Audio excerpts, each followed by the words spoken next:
Vous écoutez En provenance des étoiles avec Jean Lavergne qui est avec nous en ce moment sur radioanonyme.com. Allô Jean, comment ça va?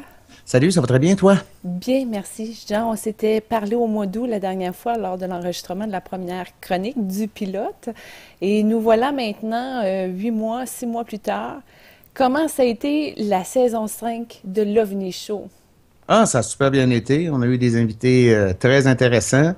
Des chroniques intéressantes aussi. On a eu une bonne cote d'écoute en Europe aussi. Non, je suis très satisfait de la cinquième saison de l'OVNI Show. On serait en ligne pour une sixième, là. Oh, ouais, nice! Moi, ça devrait commencer Bravo! fin septembre, ça, là. Chers auditeurs, vous pouvez aller sur le site de digifilm.ca. Vous allez avoir les 5 émissions qui sont accessibles via le site Internet. Je suis dans la quatrième saison, épisode 2. Vous avez le lien sur mon site Internet aussi, julieleblanc.ca, pour écouter. C'est très, très, très, très, très intéressant. Et c'est pour ça que nous voici avec Jean Lavergne, le super animateur de l'OVNI Show pour nous, en provenance des étoiles. Quelle chance! C'est un honneur, Jean. Ah, ça me fait plaisir. Alors, tu es spécialiste en ufologie et tu as un tas de choses à nous raconter. Ouais, ben, je sais pas trop la dernière fois de quoi on s'était parlé. Je pense qu'on avait fait un petit peu d'historique des ovnis, là. Oui. Ramène-moi sur le sujet, là. En fait, Jean, ce qu'on avait dit, en gros, c'est que les Men in Black, c'est spécial. Le cas Roosevelt, ça fait des choses. Il y a des conflits au niveau politique. On ne peut pas s'entendre ces ovnis.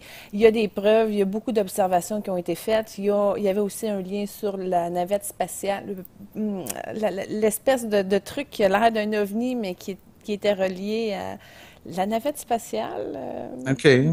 Vas-y, continue. Mais en tout cas, je me rappelle qu'on s'était dit qu'on allait parler de la Lune parce qu'il y avait eu des observations de personnes qui avaient marché sur la Lune. Ah ouais? Ben, tu avais quelque chose que tu voulais parler par rapport à la Lune. Ouais, mais c'était surtout tu sais, la théorie du complot, il y en a plusieurs théories du complot. Tu sais, il y a JFK, John F. Kennedy, après ça, les Américains sont-ils vraiment allés sur la Lune? Si oui, ils sont allés, ils sont peut-être pas allés la première fois. Les photos que la NASA nous fournit des atterrissages lunaires sont pleines d'erreurs qui font en sorte que on peut croire que c'est des photos truquées. Tu sais, c'est-tu là-dessus que tu vas aller? Ben, allons-y si tu veux y OK. aller. En fait, OK. est-ce que c'est oui, c'est-tu truqué? Ben, je sais pas, je peux pas rien t'affirmer, tu sais, mais c'est parce qu'il y a beaucoup de choses qui font en sorte que les photos qui nous ont été montrées ont été retouchées, c'est sûr. Tu sais, je te donne un exemple, OK?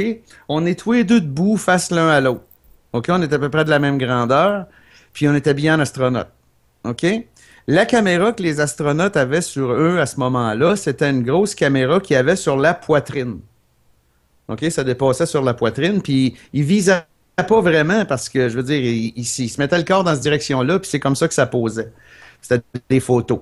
Mais si on est à peu près à 2 pieds de distance, tous les deux, puis que je te prends en photo, c'est impossible que je te voie le dessus de la tête, là. Ça Comprends-tu? dépend du type de caméra, de Non, on est l'optique, trop proche, la l'angle. caméra est trop basse. Tu comprends-tu? La caméra est trop basse pour que je te voie le dessus de la tête, Mais tu sais. ça, les équipements, de toute façon, ont été gardés pour être dans un musée. On peut le vérifier. Ouais, non, je sais bien, mais je veux dire, c'est juste photographiquement parlant, c'est impossible. OK. Après ça, tu vas avoir les missions où ils sont allés avec un petit Jeep, là, il y avait un petit véhicule, là. Tu sais, il y avait un petit véhicule à 4 roues pour se promener pour aller plus loin, là, pour faire de l'exploration, là. Oui, oui. Ben, ça marchait sur le même principe qu'une voiture, dans le fond. Tu as les deux roues d'en arrière qui sont fixes, mais qui tournent, tu sais, là, mais ils sont fixes, puis les deux roues d'en avant qui pivotent pour être capable de se diriger. Je sais pas si tu as déjà essayé ça, mais essaie de faire avec tes roues d'en arrière, quand tu tournes, essaie de faire un angle droit. Non, je suis pas capable. Impossible. Mais il y a des photos sur la Lune que on voit que le rover a fait un virage à angle droit. Je ne sais pas comment ils ont fait ça. Il y a un pied du module lunaire. Tu sais, là, ils s'en vont en fusée, ils s'en vont dans l'espace, là, ils s'en vont sur la Lune. Puis un coup qu'ils sont rendus à l'orbite alentour de la Lune, il y a un petit module qui se détache, c'est le module lunaire. Là, il atterrit, il a l'Uni, puis là, il débarque de dedans, puis il se promène. OK? Fait que logiquement, c'est impossible qu'il y ait une empreinte de pas sous une des pattes du LEM, sous une des pattes du module lunaire. Ben, il y a des photos où on voit une trace de pas qui est à moitié en dessous du module lunaire, d'une patte du module lunaire. C'est impossible parce qu'ils ont atterri avant de débarquer. Tu comprends-tu? Ouais. Des photos dans ce genre-là, il y en a des dizaines, là, des dizaines, des dizaines, des dizaines. Fait que c'est des photos qui ont sûrement été retouchées parce que il y a trop de détails dans ce genre-là. C'est sûr qu'il y a des super de belles photos, mais c'est full petits détails dans ce genre-là. Il y a même sur une des photos où on voit un rocher à l'avant-plan, puis sur le rocher, il y a la lettre C. Mais la lettre C sur le rocher, c'est exactement de cette façon-là qu'on identifie des pièces de décor dans les studios de cinéma. C'est juste que là, Ah elle n'était pas non! sur le bon bord. Tu sais, on voit la lettre C dans la photo sur le rocher. Tu sais, regarde, ça regarde pas bien, là, tu sais. Oh, c'est dommage. C'est dommage, hein, mais tu sais, regarde, pour être allés, probablement qu'ils sont allés, mais ils sont peut-être pas allés la première fois. Ils n'ont pas été comme ils nous l'ont montré. Ouais, puis il y a une autre théorie aussi qui dit que les astronautes, de la façon dont les véhicules spatiaux étaient fabriqués à l'époque, qui n'auraient pas survécu parce qu'alentour de la Terre, il y a une barrière de radiation qui s'appelle la barrière Van Allen. Et puis le module lunaire, là, les murs de ça, c'était à peu près à l'épaisseur de trois épaisseurs de papier d'aluminium, là, comme tu peux envelopper tes patates au four avec, là. Donc, côté protection, radiation, là, c'est quand même pas mal nul. Donc, il y a une théorie qui dirait que si les astronautes sont vraiment allés sur la Lune, il y a bien des chances qu'ils n'auraient pas survécu longtemps après parce qu'ils auraient passé dans la barrière à l'aller puis ils auraient passé dans la barrière au retour assez longtemps pour avoir des gros séquelles, mais personne n'était malade là-dedans, là, tu sais, à ce qu'on sache. De toute façon, il y a des astronautes qui sont allés dans la première mission, comme Buzz Aldrin, il est encore de ce monde, puis il n'a pas de l'air malade, là, tu sais. Donc, il y a plein de détails qui font en sorte que les missions lunaires, c'est super intéressant, mais il y a beaucoup d'arguments, même fournis par la NASA, qui sont douteux, là, tu sais. OK, le deuxième pays à y avoir été sur la Lune, qui est-ce? Il y a juste les Américains qui ont mis le pied sur C'est la Lune. vrai? Tu dis qu'en 2015, il n'y a personne d'autre qui y a été? Non, ben regarde, les Soviétiques ont envoyé des sondes. Je pense que même le Japon a envoyé une sonde il y a quelques années, mais je veux dire, en frais d'être humain, là, il y a seulement que les Américains qui sont allés là, officiellement. Ben, c'est... Ça se faut toujours le rajouter là, officiellement parce qu'on n'est pas là pour les Mais non, mais watcher. tu parles d'une manière de gonfler son pouvoir. C'est pas digne de l'aigle. J'ai pas compris ce que tu as dit, Julie. Ce n'est pas digne de l'aigle. L'emblème, tu vois, ils gonflent leur pouvoir à partir d'un Photoshop qui existait à partir de 1960 quelque chose, là. Ben, ils sont allés la première fois en mois de juillet 69, si je me trompe pas. Ben oui, mais ils ont-tu été pour vrai? Ben, c'est ça qu'on sait pas. Ben c'est Tu sais, ça, je te pour dis, être c'est allé. gonflé. M'a te faire une petite chronologie, OK? Oui, Juste si on vas-y. veut parler pour parler. On fait juste ça, parler pour parler, Ben parce que, oui, tu c'est ça sais, qui est entraînant. je te prouve rien, je peux pas rien te prouver, personne ne peut le prouver, de toute façon. Mais si tu regardes ça comme faux, dans les années 50, OK, le 4 octobre 57, les Soviétiques ont mis en orbite la première affaire artificielle de l'homme dans l'espace, c'est Sputnik, le 4 octobre 57. Là, les Américains sont ramassés bien frustrés, puis là, ils ont essayé de faire de quoi, finalement, ça n'a pas marché, puis dans le début, vers la fin des années 50, début 60, ils ont été capables finalement d'envoyer un astronaute, John Glenn, qui a fait un orbite. Puis, tu sais, il y en a eu un avant, là, tu sais, il y a eu, ça, c'est le projet Mercury. Mais le seul qui a vraiment resté en orbite, c'est John Glenn, le premier astronaute américain. Bon. Là, après ça, il y a le fameux discours de John F. Kennedy qui dit que lui, il a mis la barre assez haute. Il dit à la fin de la décade, autrement dit, avant la fin des années 60, les Américains vont avoir mis le pied sur la Lune, OK? Ouais, puis nous autres, on Fait était encore dans la grande noirceur avec Duplessis. ouais, mais Gabin, là, c'est que là, faut qu'ils fassent affaire avec plein d'affaires qui sont pas inventées. OK, les télécommunications grande distance, ça marche pas tant que ça. Les vaisseaux spatials sont encore seulement que sur le papier, blablabla. Donc, il y a le programme Mercury, un astronaute qui va dans l'espace 15-20 minutes. Après ça, tu as le programme Gemini. Là, ils sont deux dans la capsule, puis ils restent plus longtemps. Ils font même des exercices de rencontre entre deux vaisseaux, si tu veux, dans l'espace. Après ça, on tombe dans le programme Apollo. Là, on est rendu en 66 environ. Et puis, il est arrivé un accident. Il y a Apollo 1 qui est prêt à partir, OK? Puis dans la capsule spatiale, tu as les trois astronautes qui sont là, puis ils font un test, une pratique. Fait que là, il n'y a rien qui marche. Les communications, c'est zéro. Il y a même un astronaute qui dit, Gus Grissom, qui dit, si on n'est pas capable de se parler d'un building à l'autre, ça va faire dur si on essaye d'aller sur la Lune, tu sais. Fait que, Houston, on a un problème. ben, c'est ça. Fait que là, finalement, il y a un court-circuit qui se crée en dessous d'un des sièges des astronautes. Oh. La porte de la capsule Apollo est faite pour s'ouvrir uniquement de l'extérieur avec des outils. Là, l'atmosphère dans la cabine, c'est uniquement de l'oxygène pur. Il s'en est éclairé avant dans les deux autres programmes, Mercury puis Apollo. Mais là, je veux dire Mercury puis Gemini, mais là, dans Apollo, il recommence le même processus. Il y a des centaines d'objets qui sont super inflammables dans la capsule. Donc, le feu prend, les 3 astronautes sont morts comme s'ils avaient été cuits d'un four à convection. Tu comprends? Ouf. Fait que là, ils sont pas capables d'ouvrir la porte de l'intérieur. Le feu prend, ça prend à peu près 5 minutes, puis ils sont morts. Là, on est en 1966, OK? Là, il faut qu'ils réexaminent le programme de A à Z. La capsule Apollo, à part le bâti en métal, là, tout est à refaire. Les matériaux pour faire les sièges, les matériaux pour faire les murs, les matériaux pour faire l'isolation. Autrement dit, ils ont besoin de 100% ou presque de matériaux flambant neufs pour être capables De de faire protéger fonctionner ça pour que ça n'arrive plus, redessiner la porte pour qu'elle soit ouvrable de l'intérieur, aussi. mazan. Ben oui. Là, ça prend un an et demi, fait qu'on est Ah, en 67 à ils peu sont près. bons. Apollo 2, Apollo 3, puis tout ça, là, ça marche, ils les Ils envoient. sont organisés, ben oui. Ouais. Mais là, ils développent en même temps le module lunaire. Il faut qu'ils fassent des missions en orbite pour essayer de Ouf. sortir. Tu sais, là, le Quelle bouchard. grosse équipe. Mais en 69, tous les problèmes sont réglés, puis ils sont rendus Oh. sur la Lune un an avant que Kennedy avait dit que tu sais, la limite de temps, c'était 1970. Fait que, après ça, peut-être qu'ils sont allés parce qu'ils ont eu bien du temps pour résoudre le problème, mais ça ne l'a pas sûr.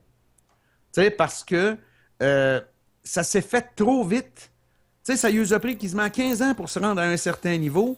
Ils s'aperçoivent qu'il n'y a absolument rien de ce qu'ils ont fait qui marche ou presque, mais dans l'espace d'un an et demi, ils résolvent tous les problèmes puis ils vont. Là. Tu comprends-tu? Là? Ça se peut comme pas. Là. Non, non, ben oui, c'est sûr. Tu Parce qu'il n'y en comprends-tu? a pas des tonnes des savants qui travaillent pour la NASA, là. On Ah, il y en a des s'entend-tu que centaines de milliers à cette époque-là, par exemple. Là. Il des y a le centaines de milliers? MIT. Ah oui, il y a le MIT, il y a des industries américaines, il y a plein d'affaires, il y a plein de monde qui travaille pour eux autres. Mais par contre, c'est tout c'est compartimenté. Tu sais, des fois, ils ont des problèmes parce que il y en a un qui, check, Apollo 13, tu dois avoir vu ça, ce film-là. Avec Tom Hanks? Avec Tom Hanks, ouais. Il y a OK. beaucoup. Ça, c'est après, là. Apollo 1, c'est Apollo 13. Là, il y a un problème qui arrive dans la station spatiale, dans le vaisseau spatial. Puis, il faut qu'il s'en aille dans le LEM, puis en tout cas, plein d'affaires. Mais c'est tout construit par des sous-contractants différents qui se parlent pas. À un moment donné, puis ça, c'est des faits véridiques, là, à un moment donné, ils sont à la veille de manquer d'air parce que l'air est trop pollué de CO2. Puis des cartouches de rechange, des filtres, ils en ont plein, mais dans la capsule Apollo, mais ils n'en ont pas de spare dans le LEM parce qu'ils s'en allaient pas longtemps, puis ils s'en allaient rien que deux. Mais là, ils sont obligés de changer cette capsule de rechange-là pour le filtre. Mais dans la capsule Apollo, ils sont carrés, cubiques, puis dans le LEM, ils sont ronds, faits en tube. Fait qu'il a fallu qu'ils se bisounent de quoi avec du tape et des sacs en plastique pour être capable de faire de quoi, là, tu sais. C'est pour te montrer jusqu'à quel point que la main Faut être gauche, je sais pas ce que la débrouillard. main droite fait, là, tu Ben, sais. ça n'a pas Fait que, d'allure, tu effectivement. sais, ultimement, si tu as euh, le même procédé ou la même appareil de régénération d'air ou de filtration d'air dans deux appareils différents qui vont être branchés ensemble longtemps, logiquement, il faudra qu'ils marchent avec les mêmes capsules de rechange. Là, tu sais. Ils ont probablement fait le move après, mais je veux dire, tu vois jusqu'à quel point. Puis il ne faut pas oublier une chose non plus. À l'époque, la NASA, c'est broche à foin. Là.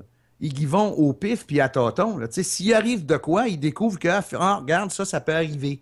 Fait qu'on va faire de quoi contre. Tu sais, il y a des procédures qui ont été inventées sur le tas parce que c'était jamais arrivé. Tu Ben comprends-tu? oui, ben Fait oui. que ça fait en sorte que tout le programme Apollo, si on part du principe que c'est broche à foin, parce que ça l'était vraiment, là, c'est quasiment miraculeux qu'il n'y ait pas personne qui soit mort là-dedans, sauf les 3 premiers astronautes qui sont brûlés à terre quand la capsule a pris en feu, que je te disais tantôt. C'est miraculeux, tu sais. C'est vraiment spécial. Comment que les Russes sont capables de rester 2 ans dans la station Mir? Les cosmonautes qui sont là-dedans sont capables de rester là 2 ans et de se promener dans l'espace comme ça. Flouk, ça m'échappe. Mais il y a une affaire qu'on ne sait pas, par exemple, c'est qu'est-ce qu'ils font là pendant 2 ans? Tu sais, je veux dire, ils sont-tu pris là pendant 2 ans? Tu sais, te rappelles-tu? Non, mais écoute, te rappelles-tu quand que l'Union soviétique s'est effondrée? Il n'y avait plus d'argent pour aller chercher les astronautes qui étaient dans leur station. Oh, Fait qu'eux fou! autres, ils ont battu un record de longévité, mais c'était pas de leur faute en tabarouette, là. Non, mais il y avait de la Hein? bouffe de survie. Ouais.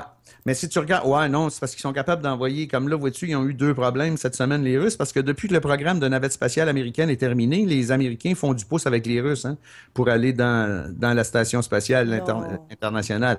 Donc, là, il y a eu 2 petits problèmes, là, la semaine passée, puis l'autre, il y en a une qui est retombée. Mais tout ça pour dire que des fusées de ravitaillement, c'est moins un chiard, en bon français, à lancer que des fusées avec du monde dedans, là, tu sais. Fait qu'ils ont été capables d'envoyer du lunch pareil à leur chum qui était pris là, mais quand même, tu sais. Mais la technologie a changé, c'est parce que, m'a donné des exemples d'ingénierie, OK? Euh, Tu vas t'acheter un bidule quelconque, puis ça va te prendre 3 semaines, tu vas découvrir qu'il y a un gros bug dedans. Ben là, les ingénieurs qui ont pensé à ça, eux autres, ils l'ont jamais vu, ce bug-là, parce que toi, tu fais de quoi qu'eux autres, instinctivement, n'auraient pas fait. Tu sais, autrement dit, exemple, tu t'achètes un ordi, un laptop, là, puis eux autres, là, quand ils ont conçu le clavier, c'est un exemple, là, eux autres, quand ils ont conçu le clavier, ils n'ont jamais pris en considération que ton petit bébé de 2 ans pourrait faire ça à coup de poing dessus puis faire une commande qui n'existe pas. Ben là, à un moment donné, toi, ça t'arrive chez vous parce que ton jeune est assis sur toi puis il fait boum, boum, boum sur le clavier, ton ordi plante, irrécupérable. Ben, dans l'ingénierie générale, là, c'est plein d'affaires comme ça. Tu sais, les ingénieurs sont tellement penchés sur le problème qu'ils ne voient pas les affaires alentour. Qu'est-ce que les compagnies d'ingénierie devraient faire? C'est qu'ils devraient prendre des gens au hasard sur la rue puis leur faire tester le projet. Tu sais, regarde, comme tu achètes un logiciel super capoté, ça marche au bout, ça fait 3 semaines que tu t'en sers, tu le trouves le bug, toi. Parce que, mettons, fonction plus, moins, tu fais ça sans le faire exprès, puis ça déclenche de quoi, tu sais? Tu peux pas, de toute façon, en ingénierie, prévoir toutes les fails qui peuvent arriver, mais quand tu penses toujours au même problème de ta vision à toi, tu le sais ce qu'il faut pas que tu fasses. Donc, tu le fais pas pour prouver ton système. Tu comprends-tu? Puis ça, c'est involontaire, là, tu sais. Mais dans le programme spatial, il va y en avoir plein de ça. Oui. Tu sais? Je veux dire, ça, tu fais pas ça parce que c'est impossible que ça arrive. Le problème qui est arrivé dans Apollo 13, c'est un problème qui était impossible que ça arrive, mais c'est arrivé. Tu comprends-tu? Ça se peut pas que les 4 cellules énergétiques brisent en même temps. Ils n'ont pas brisé en même temps. Il y a une tank d'oxygène qui a explosé et qui a fait briser les 4 en même temps. Mais il n'avait même jamais simulé ça. Ça ne nous avait pas paru évident que ça arrive. Tu comprends-tu? Ah, comment ça? Ah, ben ça, regarde, c'est ça l'ingénierie. Regarde, juste une autre affaire, là. La majorité des ingénieurs sur la planète doivent avoir ça, une sécheuse. Oui. Tu sais, une sécheuse là, pour sécher le linge, un sèche-linge. Là. Bon, ben, ils n'ont pas pensé que mettre 3 pouces de plus de tuyau en arrière, ça serait pas mal plus facile pour la brancher puis la replacer sans qu'il se débranche tout le temps tout seul. Tu comprends-tu? C'est des niaiseries, ça, là, mais c'est de l'ingénierie, tu sais. C'est ça. Jean, écoute, je suis stupéfaite. Fait que finalement, on a-tu vraiment des preuves qu'il y a du monde qui ont été sur la Lune? Bon, oui, regarde, c'est sûr qu'ils sont allés, mais c'est. Le...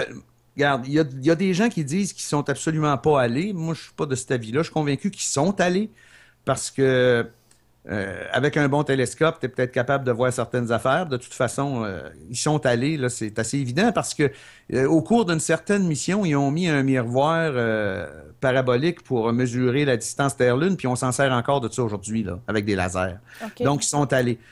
Excuse. Mais probablement, moi, mon avis personnel, c'est que la première fois, ils sont peut-être pas allés. Parce Ouais. que c'est arrivé trop vite. Puis là, écoute, ça peut pas se savoir parce que là, toute la fierté américaine est basée là-dessus. Ouais. Ça dégonflerait les familles. Ça Ouais, mais c'est pas amènerait juste ça non la plus. guerre civile, tu sais. Ben, peut-être pas, mais c'est pas juste ça non plus. C'est que euh, il y a des choses qui ont été faites, qui ont été dites en rapport avec ça, qui seraient fausses, là, tu sais. Je veux dire, je sais pas. Mais je peux pas t'affirmer qu'ils sont pas allés. Mais regarde ce qu'ils nous fournissent comme images, comme photos. Je sais pas si tu te rappelles d'avoir regardé ça en direct à la télé. Moi, je me rappelle. L'image télé était dégueulasse, mais t'as-tu vu le film Capricorne 1? Non. Ça, là, ceux qui connaissent pas ce film-là, ça a été produit pendant le programme Apollo américain où ce qui allait sur la Lune, mais dans le film, ils vont sur Mars. OK, puis c'est les mêmes systèmes, Apollo et compagnie, là, mais c'est dans le film, ils vont sur Mars, puis les astronautes sont assis dans la fusée, le compte à rebours est commencé, là, la porte se rouvre, sortez d'ici, on s'en va, ça, ils les éliminent tout de suite. Puis là, ils les emmènent dans une espèce de base secrète dans le désert, puis ils eux expliquent que la compagnie qui a fabriqué le système d'alimentation en oxygène, ils ont trop fait d'économies, puis finalement, les astronautes, ils seraient morts avant d'être revenus. Puis là, ben, ils ont lancé la fusée pareil, puis tout le kit, mais ils font accroire à la population qu'ils sont allés. Puis c'est spécial parce que la polémique sur le programme Apollo qui sont pas vraiment allés a commencé, puis ce film-là a été fait tout de suite après. T'sais. Puis il était d'actualité quand il a été fait parce que tout le monde disait qu'il était pas allé, ça se pouvait pas, puis dans le film, ils vont pas. C'est fait dans un studio de télé, tu sais. C'est vraiment intéressant. Fait que si vous voulez regarder ça, ça s'appelle Capricorne 1. C'est pas mal, pas mal, pas mal intéressant. Ben écoute, j'ai commencé à écouter les films justement avec Apollo 13, Armageddon, truc machin de même. Je suis de cette génération-là. Ouais. Contact aussi, c'était intéressant, mais j'ai arrêté d'en écouter. Je suis plus capable, c'est trop dur pour moi. Les Qu'est-ce que problèmes, tu... les problèmes d'astronautes, là, justement. Ouais, fait que je Mm. suis plus au courant vraiment, mais il y en a plein qui ont sorti aussi. Mais d'un autre côté, c'est pour moi, c'est tout du vrai vécu, là. Moi, mais tu sais, regarde, c'est du vrai vécu jusqu'à temps qu'on ait la preuve du contraire, tu sais. Mais si tu veux que paranoïer en bon français, là, on peut paranoïer sur bien des affaires. Là. Il y a les compagnies, les conspirations pour le 11 septembre, John F. Ah, Kennedy, ça va il y en faire a plein de plein, là. belles sujets de chronique, ça. Jean, Mm. on va s'amuser beaucoup, c'est conspiration. Ouais, il y en a plein. Il y en a plein, puis il y en a plein qui ont des arguments intéressants. Mais c'est sûr, c'est Tu sais. toujours défendable par l'esprit de l'ego. Ouais. Mais aujourd'hui, tu voulais pas qu'on parle des implants, toi? Oui, on fait ça dans un deuxième temps. La prochaine chronique, Jean va être portée sur les implants. Ça va être très, très intéressant. Merci beaucoup de ton apport avec cette conspiration de la Lune.